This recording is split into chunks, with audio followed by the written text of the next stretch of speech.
Bismillah, walhamdulillah, wassalatu wassalamu ala rasulillah wa ala alihi wa sahbihi wa mawala. Ashhadu an la ilaha illallah wahdahu la sharika lah, wa ashhadu anna Muhammadan abduhu wa rasuluh. Allahumma salli wa sallim wa barik ala nabiyyina Muhammad wa ala alihi wa sahbihi ajma'in, amma ba'd.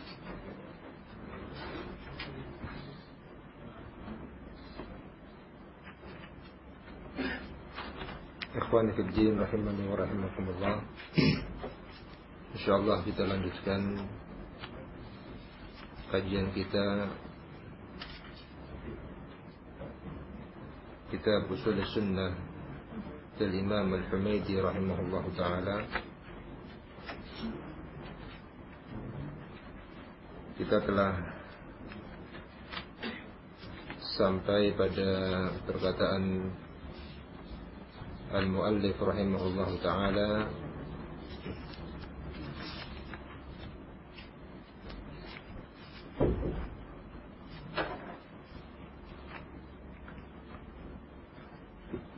وَأَلَّا نَقُولَ كَمَا قَالَتِ الْخَوَارِجُ مَنْ أَصَابَ كَبِيرَةً فَقَدْ كَفَرَ وَلَا نُكَفِّرُ بِشَيْءٍ مِنَ الذُّنُوبِ. Pada pertemuan yang lalu tentunya kita telah mengetahui kelompok sesat Al-Khawarij dan keyakinannya terhadap Ahlul Kabair, para pelaku dosa besar. Mereka menghukuminya sebagai orang-orang yang kafir, dan tentu ini bertentangan dengan kelompok Murji'ah yang mengatakan pelaku dosa besar sempurna imannya, dan dosa besar itu tidak berpengaruh sedikit pun bagi keimanannya. Adapun Ahlus Sunnah wal Jamaah wasatun bainahuma, berada di antara kedua kelompok sesat tersebut, meyakini bahwa ashabul kabirah, ashabul kabair, ahlul kabair di bawah dosa syirik, maka mereka adalah orang-orang yang berdosa. Imannya turun disebabkan perbuatan dosa besar yang dilakukan, namun tidak mengeluarkannya dari dairatul Islam, tidak mengeluarkannya dari musammal iman. Dia tetap sebagai seorang mukmin, namun naqisul iman, seorang mukmin yang berkurang imannya. Bahkan ketika meninggal dunia dalam keadaan belum bertobat dari dosa-dosa besar tersebut, yakni di bawah dosa syirik, maka tahtal masyiah, tahta masyiatillah subhanahu wa ta'ala, in sya'a azabahu wa in sya'a ghafara lahu.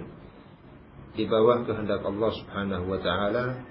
Jika Allah subhanahu wa ta'ala berkehendak untuk mengampuninya, maka akan diampuni oleh Allah subhanahu wa ta'ala dan masuk ke dalam al-jannah dukhulan awwaliyan, langsung masuk ke dalam al-jannah. Wa in sya'a adzabahu, dan jika Allah berkehendak untuk mengazabnya, maka akan diazab terlebih dahulu, akan disiksa terlebih dahulu, dan akan masuk ke dalam al-jannah. Kemudian kita telah mengetahui pula bahwa para pelaku dosa besar tidaklah dikafirkan, sebagaimana ucapan al-Imam Al-Humaydi rahimahullah, wala nukaffiru bi syai'in minadz dzunub, wala nukaffiru bi syai'in minadz dzunub. Ikhwani fid din rahimani wa rahimakumullah.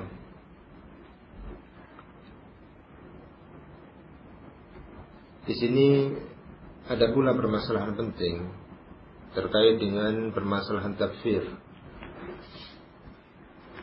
Yang bisa dikatakan permasalahan takfir ini merupakan fitnatul asr, fitnah yang menonjol di masa ini, fitnah yang muncul dan masyhur di masa ini. Sikap bermudah-mudahan di dalam mengkafirkan, baik terhadap seorang muslim ataupun pemerintah kaum muslimin, benar-benar menonjol di tengah-tengah kaum muslimin. Maka di antara kaidah terpenting dalam permasalahan al-iman wal kufur adalah bahwa tidaklah setiap orang yang melakukan dosa besar maka kemudian dihukumi sebagai orang yang kafir. Tidaklah seorang yang terjatuh dalam perbuatan dosa besar kemudian dihukumi kafir, kecuali jika dia menghalalkan dosa besar tersebut. Kecuali jika dia menghalalkan dosa besar tersebut. Seorang yang melakukan dosa besar, anggaplah dosa besar yang dimaksud di sini adalah minum khamr, maka tidak kafir dengan dia minum khamar tersebut. Apabila dia sebagai seorang muwahhid yang beribadah hanya kepada Allah Subhanahu wa taala, maka dengan dia minum khamar telah terjatuh dalam dosa yang besar, namun tidak mengeluarkannya dari musammal iman. Dia tetap sebagai seorang mukmin, namun naqisul iman, imannya berkurang. Kecuali jika dia menghalalkan sesuatu yang diharamkan oleh Allah Subhanahu wa taala tersebut. Adanya al-istihlal, menghalalkan sesuatu yang diharamkan oleh Allah i'tiqadiyan, bukan amaliyan, dalam bentuk keyakinan, bukan dalam bentuk dalam bentuk keyakinan, bukan dalam bentuk amalan, maka orang yang meyakini halalnya sesuatu yang diharamkan oleh Allah Subhanahu wa taala tersebut, maka barulah dihukumi dengan hukuman kafir.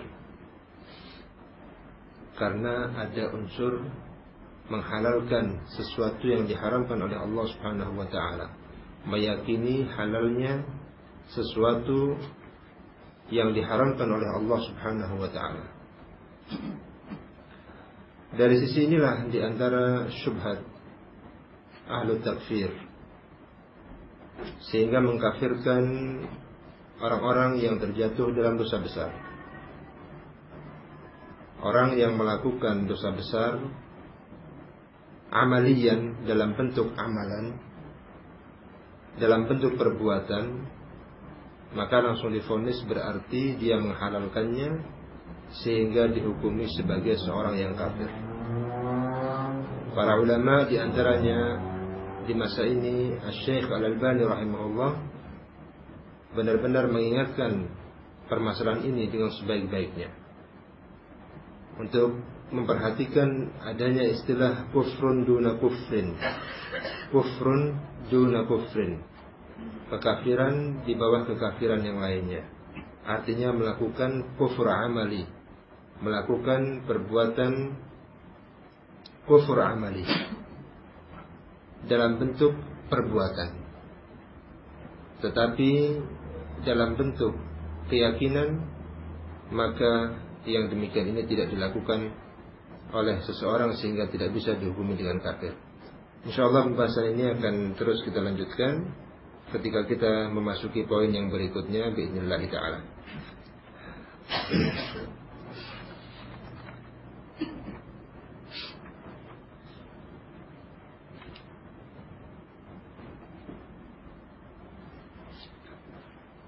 قال الإمام الحميدي رحمه الله تعالى: ولا نكفر بشيء من الذنوب، إنما الكفر في ترك الخمس التي قال رسول الله صلى الله عليه وسلم: بني الإسلام على خمس: شهادة أن لا إله إلا الله وأن محمدا رسول الله، وإقام الصلاة وإيتاء الزكاة وصوم رمضان وحج البيت، فأما ثلاث منها فلا يناظر تاركها: من لم يتشهد ولم يصلي ولم يصم، لأنه لا يؤخر شيء من هذا عن وقته، ولا يجزئ من قضاه بعد تفريطه فيه عامدا عن وقته. فأما الزكاة فمتى أداها أجزأت عنه وكان آثما في الحبس. وأما الحج فمن وجب عليه وجد السبيل إليه، فمن وجب عليه ووجد السبيل إليه وجب عليه، ولا يجب عليه في عامه ذلك حتى لا يكون له منه بد. متى أداه كان مؤديا ولم يكن آثما في تأخيره إذا أداه، كما كان آثما في الزكاة، لأن الزكاة حق لمسلمين مساكين حبسه عليهم، فكان آثما حتى وصل إليهم. وأما الحج فكان فيما بينه وبين ربه، إذا أداه فقد أدى، وإن هو مات وهو واجد مستطيع ولم يحج سأل الرجعة إلى الدنيا أن يحج، ويجب لأهله أن يحجوا عنه، ونرجو أن يكون ذلك مؤديا عنه، كما لو كان عليه دين فقضي عنه بعد موته.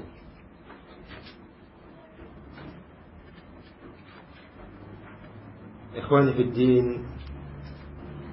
rahimani wa rahimakumullah. Al-Imam Al-Humaydi rahimahullah berkata: wala nukaffiru bi syai'in min adz-dzunub, innamal kufru fi tarkil khams allati qala Rasulullah sallallahu alaihi wasallam. Wala nukaffiru bi syai'in min adz-dzunub, dan kami Ahlus Sunnah wal Jamaah tidaklah mengkafirkan bisyai'in dengan sesuatu minadz dzunub, dari dosa-dosa. Sebelumnya kita sedikit telah membahas permasalahan ini, yaitu tentang permasalahan para pelaku dosa besar, bahwa prinsip Ahlus Sunnah wal Jamaah tidaklah mengkafirkan pelaku dosa besar di bawah syirik. Dan di antara ucapan para ulama dalam permasalahan ini adalah ucapan Al-Imam Al-Hafidh Ibnu Abi Zamanin di dalam kitabnya Ushul Sunnah dari Zuhair bin Abbad qala: kullu man adraktu minal masyayikh Malik bin Anas wa Sufyan bin Uyainah wa Isa bin Yunus wa Fudail bin Iyad wa Abdullah bin al-Mubarak wa Waqi' bin al-Jarrah wa ghairuhum la yukaffiruna ahadan bi dhanbin wa la yashhaduna li ahadin annahu fil jannah wa in lam ya'sillah walau annahu wala annahu fin nar wa in 'amila al-kaba'ir wa man khalafa hadha fahuwa 'indahum mubtadi'. Kata Zuhair bin Abbad, semua yang aku jumpai dari para masyayikh, mereka adalah Malik bin Anas, Sufyan bin Uyainah, Isa bin Yunus, Fudail bin Iyad, Abdullah bin al-Mubarak, Waqi' bin al-Jarrah, dan selain mereka, semuanya tidak mengkafirkan seseorang bidzambin, karena dosa besar. wala yashhaduna li ahadin annahu fil jannah, dan mereka tidak bersaksi, tidak memvonis seorang pun bahwa dia masuk ke dalam al-jannah, wa illam ya'sillah, walaupun dia tidak pernah atau tidak melakukan kemaksiatan kepada Allah Subhanahu wa taala. Artinya tidak memastikan seseorang masuk ke dalam al-jannah, dia termasuk dari ahlul jannah walaupun tidak melakukan kemaksiatan, kecuali orang-orang yang terdapat dalil, terdapat nas sebagai penduduk al-jannah. Adapun orang-orang yang tidak terdapat padanya nas, di antaranya hadis-hadis Nabi sallallahu alaihi wasallam bahwa dia termasuk dari ahlul jannah, maka tidak menyatakan secara pasti bahwa dia penduduk al-jannah. Akan tetapi keyakinan ahlus sunnah yaitu berharap semoga dia termasuk dari ahlul jannah. Wala annahu finnar wa in amila al-kaba'ir, dan juga tidak memvonis seseorang sebagai penduduk an-nar wa in amila al-kaba'ir, walaupun dia melakukan dosa-dosa besar selain dosa syirik. Mengapa? Karena seseorang tidak tahu apakah Allah Subhanahu wa taala akan mengampuni dosa-dosanya sehingga masuk ke dalam al-jannah dukhulan awwaliyan ataukah tidak.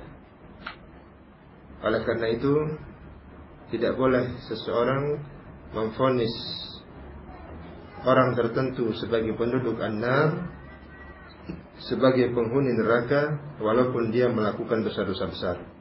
Wa man khalafa hada, dan barang siapa yang menyelisih ini, fahuwa indahum mubtadi', maka dia menurut para ulama, para imam yang namanya disebutkan tadi adalah seorang mubtadi'.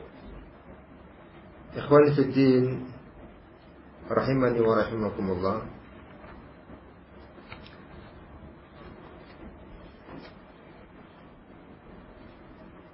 Di antara permasalahan yang penting pula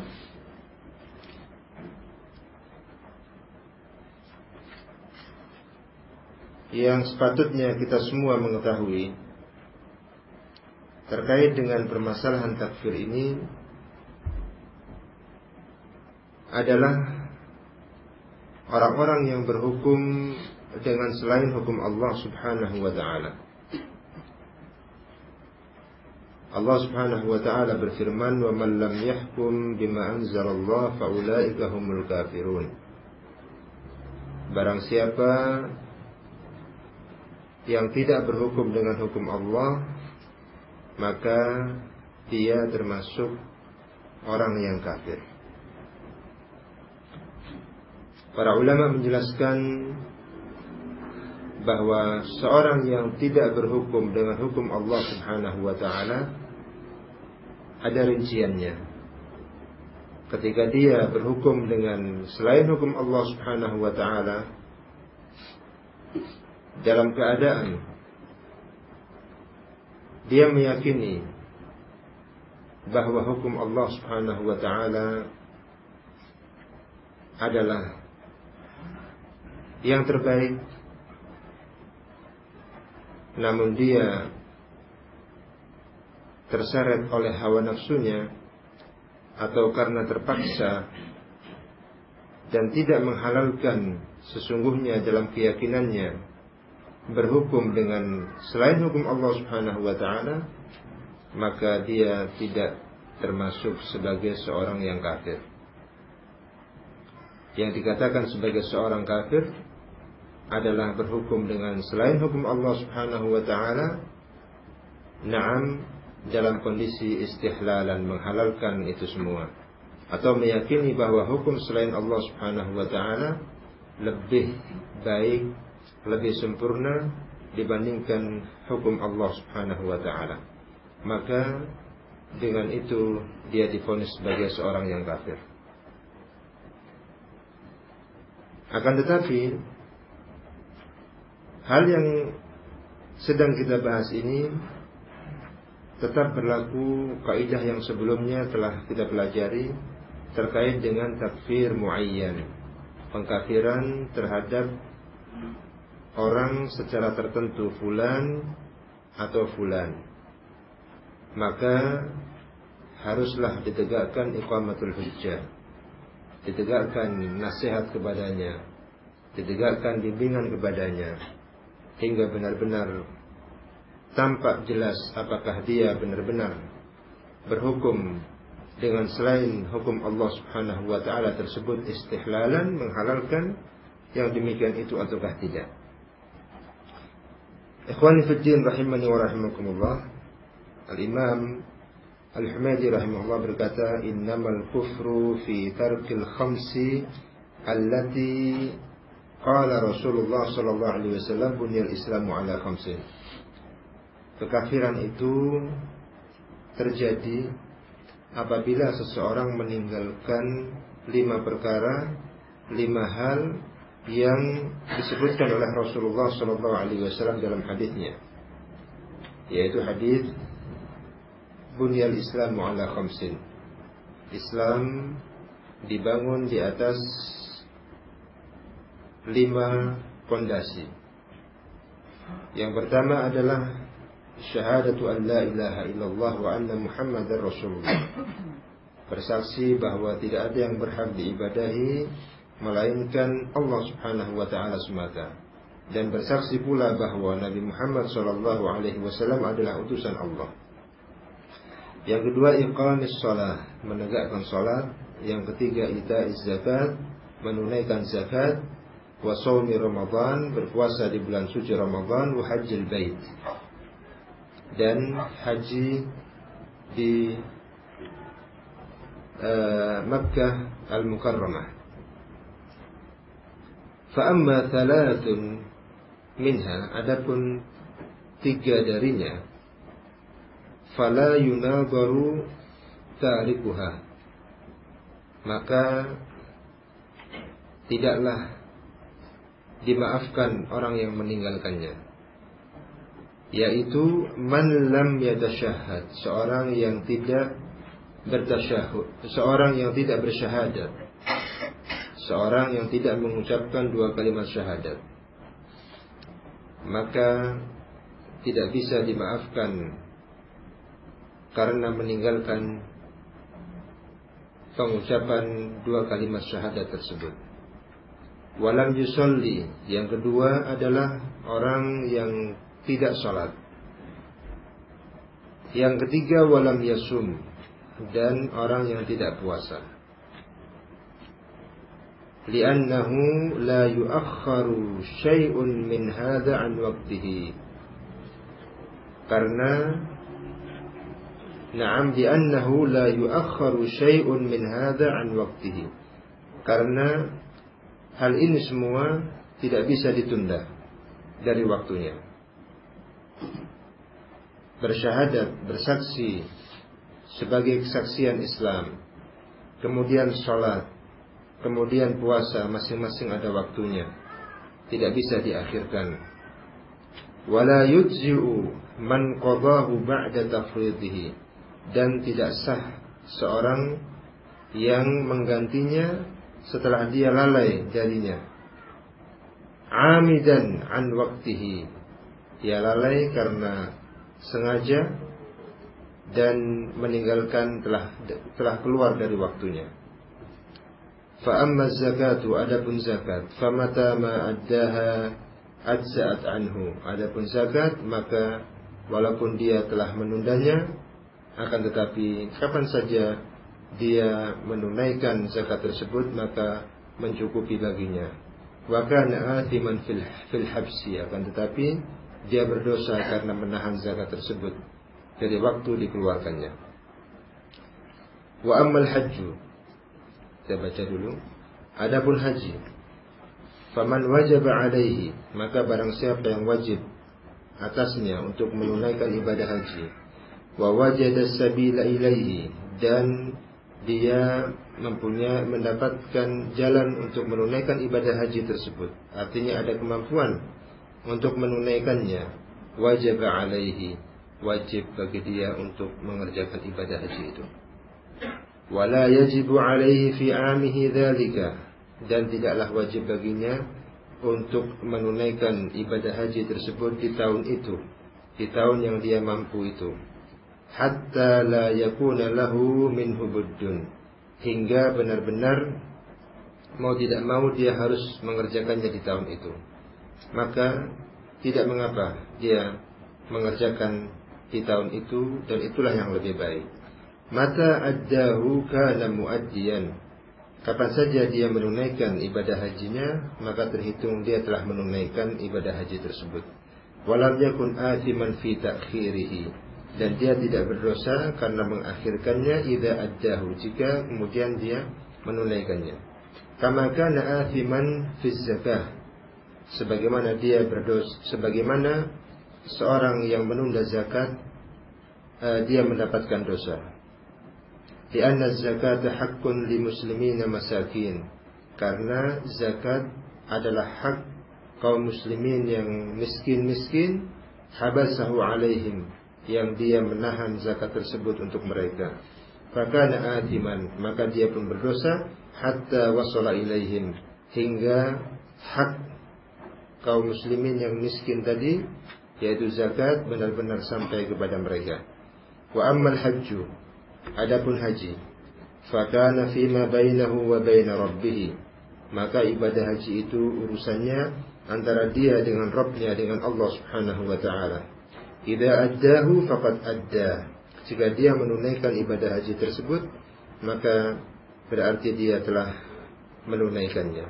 Wa in huwa mata, dan jika dia meninggal dunia, wa huwa wajidun mustati'un, dan dia dalam keadaan sebagai seorang yang mampu untuk menunaikannya, walam yahujja, dan dia tidak menunaikan ibadah haji, sa'ala raj'ata ila dunya ay yahujja, maka di hari kiamat dia akan memohon kepada Allah agar dikembalikan di dunia dalam rangka untuk menunaikan ibadah haji. Wa yajibu li ahlihi ay yahujju anhu, dan wajib bagi keluarganya untuk menghajikannya. Wa narju ay yakuna dzalika muaddiyan anhu, kami berharap bahwa apa yang ditunaikan oleh keluarganya itu telah sebagai bentuk menunaikan hajinya.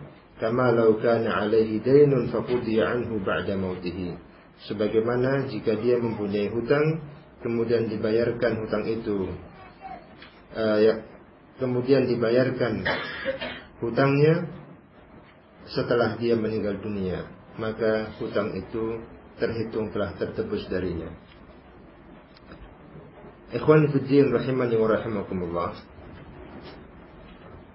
Al-Imam Al-Humaydi rahimahullah ta'ala menjelaskan kepada kita terkait permasalahan takfir, bahwa Ahlus Sunnah wal Jamaah tidaklah mengkafirkan seseorang karena dosa besar. Kemudian beliau melanjutkan bahwa seseorang bisa dikafirkan ketika meninggalkan 5 dari rukun Islam, meninggalkan salah satu dari 5 rukun Islam. Yang pertama, syahadatu an la ilaha illallah wa anna Muhammadar Rasulullah. Yang kedua, meninggalkan sholat. Yang ketiga, meninggalkan zakat. Yang keempat, meninggalkan shaum Ramadan. Dan yang kelima, meninggalkan haji. Kemudian beliau merinci permasalahan-permasalahan tadi. Yang menarik bagi kita di sini adalah pendapat Al-Imam Al-Humaydi rahimahullah ta'ala, yang sesungguhnya pendapat ini merupakan pendapat beliau, dan sebahagian dari pendapat beliau terdapat padanya ittifaqul ulama, dan sebagian yang lain terdapat perbedaan di antara para ulama, terdapat khilaf di antara para ulama. Permasalahan yang para ulama ittifaq bersepakat, apabila ditinggalkan maka menjadikan seseorang itu kafir, yaitu rukun Islam yang pertama.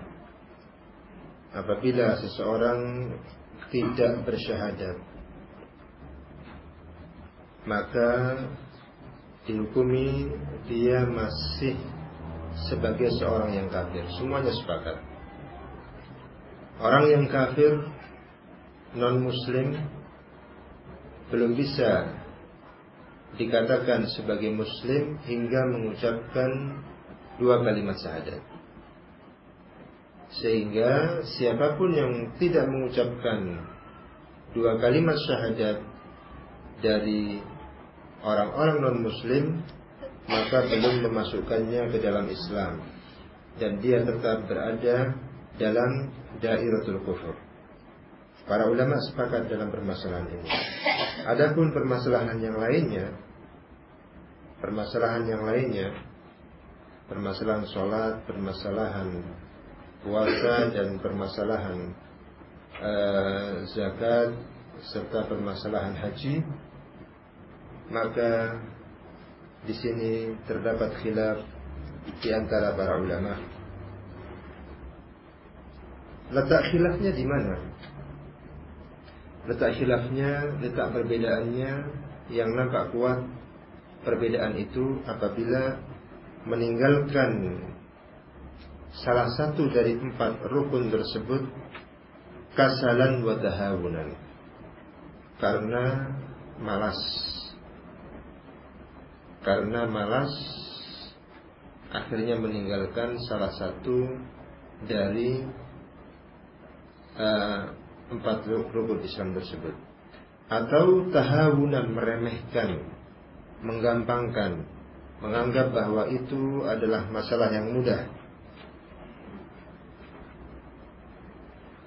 Maka di sini para ulama ada khilaf, ada perbedaan pendapat, apakah dia kafir ataukah tidak.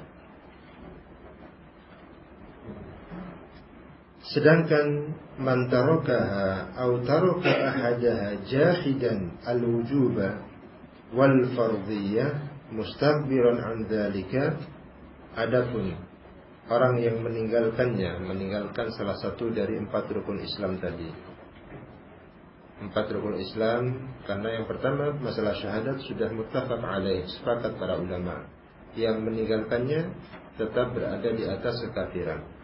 Adapun 4 yang lainnya, apabila meninggalkannya karena malas atau karena meremehkannya, maka ada perbedaan pendapat di antara para ulama dalam permasalahan ini. InsyaAllah nanti akan lebih dirinci. Sedangkan yang meninggalkannya karena mengingkarinya,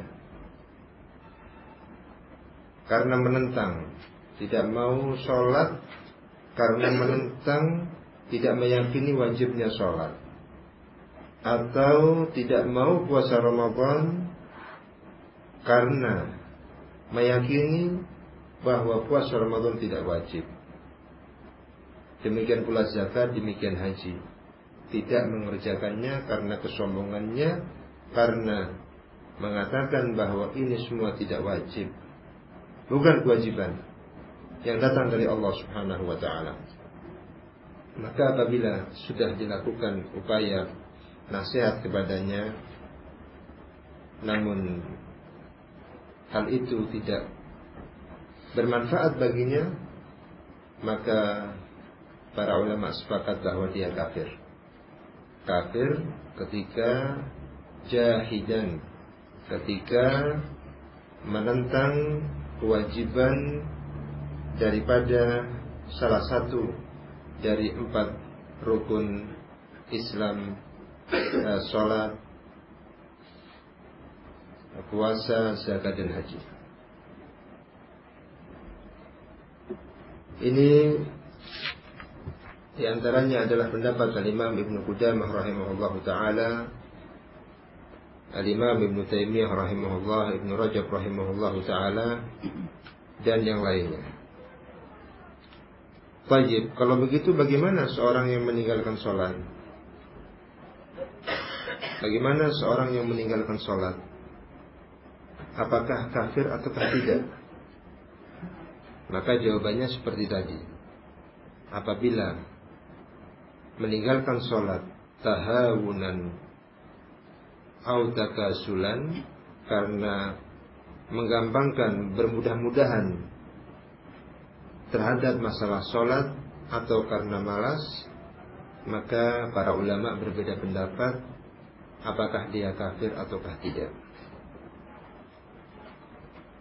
Sebagian ulama menyatakan kafir, sebagian yang lainnya mengatakan tidak kafir. Nah, adapun yang meninggalkannya secara jahidan, menentang kewajiban tersebut, maka hukumnya adalah kafir. Al-Imam Ibnu Qudamah rahimahullah di dalam kitabnya Al-Mughni berkata tentang hukum seorang yang meninggalkan salat, la khilafa baina ahli ilmi fi kufri man tarakaha jahidan liwujubiha. Tidak ada perbedaan pendapat di antara ahlul ilm, di antara para ulama tentang kafirnya seseorang yang meninggalkan sholat jahidan liwujubiha, meninggalkan karena memang menentang kewajiban sholat itu, tidak meyakini sholat itu wajib baginya, maka tidak ada khilaf di kalangan ahlul ilm tentang kafirnya dia.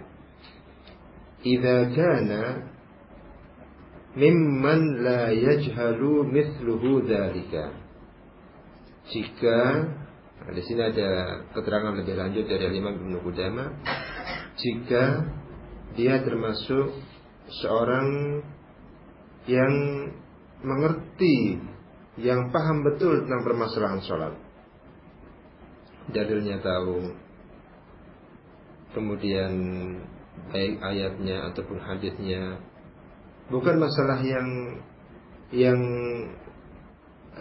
rumit bagi dia, bahkan sudah jelas, tapi dia ingkari, maka yang seperti ini tidak ada khilaf tentang kafirnya orang tersebut. Tsumma qala fa in kana mimman la ya'rifu al-wujuba, maka jika dia sebagai orang yang tidak mengerti hukum wajib, tidak mengerti bahwa sholat itu wajib, kahadithil Islam, seperti seorang yang baru masuk Islam. Orang baru masuk Islam belum mendalam pengetahuannya tentang permasalahan sholat. Dia tidak memahami betul bahwa sholat adalah kewajiban yang Allah wajibkan, bahkan salah satu dari rukun Islam. Lalu dia ingkari kewajiban sholat 5 waktu tersebut, maka ini termasuk yang mendapatkan udzur, karena dia baru masuk Islam, tidak kemudian divonis kafir. Wan nashi' bi ghairi daril Islam, demikian pula seorang yang hidupnya, yang tumbuh dan berkembang di negara non-muslim, yang pengetahuan tentang Islam secara khusus tentang sholat belum cukup, kemudian dia mengingkari kewajiban sholat, maka tidak kemudian dikafirkan. Au badiyatin ba'idatin 'anil amsar wa ahli ilm, atau seorang yang hidup di perkampungan Badui,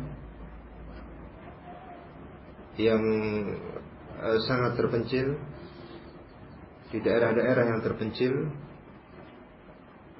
yang jauh dari kota, jauh dari ahlul ilm,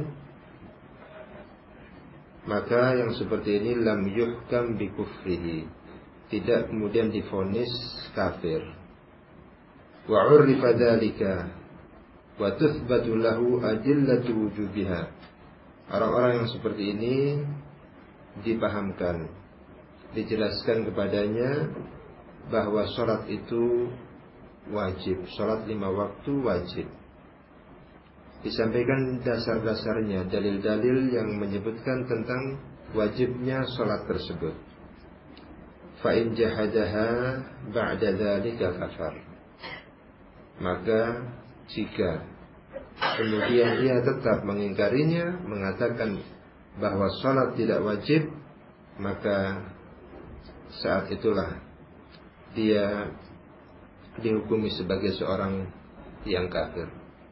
Ikhwani fid din rahimani wa rahimakumullah. Kemudian Al-Imam Ibnu Qudamah melanjutkan, wa amma idza kana al-jahidu laha nashi'an fil amsar. Adapun jika seorang yang mengingkari kewajiban salat tersebut tumbuh dan berkembang di kota yang di situ banyak ahlul ilm, fa innahu yakfuru bimujarradi jahdiha, maka dia dihukumi sebagai seorang yang kafir semata dengan dia mengingkarinya, karena dimungkinkan dengan kemungkinan yang kuat bahwa ilmu telah sampai kepadanya, hidup di tengah-tengah ahlul ilm yang tidak ada uzur lagi baginya. Wa kadzalika al-hukmu fi mabani al-Islam kulliha. Demikian pula hukum terkait dengan pondasi-pondasi Islam semuanya selain salat, zakat, az-zakatu was-siyam wal-hajj, li'annaha mabani al-Islam. Zakat, puasa dan haji, karena semuanya itu adalah pondasi-pondasi Islam. Wa adillatu wujubiha la takadu takhfa, dan dalil-dalil tentang wajibnya itu semua la takadu takhfa, tidak tersembunyi lagi.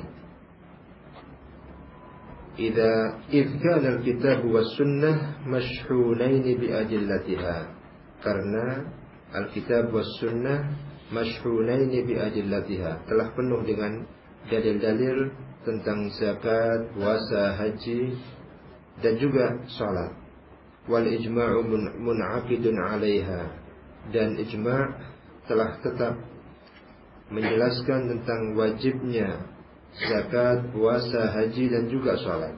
Fala yajhaduha illa mu'anidun lil Islam, maka tidaklah ada seorang yang mengingkarinya melainkan dia sebagai seorang yang menentang Islam. Yamtani'u min iltizamil ahkam, yang menolak untuk istiqamah di atas hukum-hukum Islam.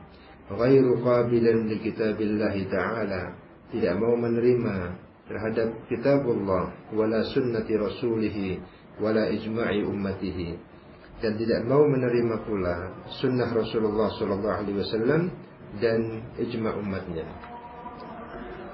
Fa'ala kulli hal, secara umum bahwa permasalahan arkanul Islam selain syahadatu an la ilaha illallah, maka dengan rincian seperti tadi, masalah sholat, masalah puasa, masalah zakat, masalah haji, apabila meninggalkan masing-masingnya karena takasulan, karena malas, dan karena tahawunan, karena meremehkannya, ada khilaf di antara para ulama tentang kafir dan tidaknya. Sedangkan ketika meninggalkannya karena pengingkaran atas kewajibannya, maka dengan rincian yang tadi disebutkan oleh Al-Imam Ibnu Qudamah rahimahullahu ta'ala. Dengan itu ikhwan fiddin rahimani wa rahimakumullah, keterangan ini harapannya sebagai ta'liq, sebagai catatan terhadap pendapat Al-Imam Al-Humaydi rahimahullahu ta'ala, di mana ucapan Al-Imam Al-Humaydi rahimahullah demikian global, demikian ringkas, demikian singkat. Dikhawatirkan orang salah di dalam memahaminya, sehingga setiap ada yang meninggalkan sholat langsung dikafirkan, setiap ada yang meninggalkan puasa atau zakat langsung dikafirkan begitu saja tanpa melihat rincian dalam permasalahan ini. Insyaallah kita sholat isya terlebih dahulu dan kita lanjutkan ba'da isya biidznillah taala. Sallallahu ala nabiyyina Muhammad wa ala alihi wa sahbihi wa sallam walhamdulillahi rabbil alamin.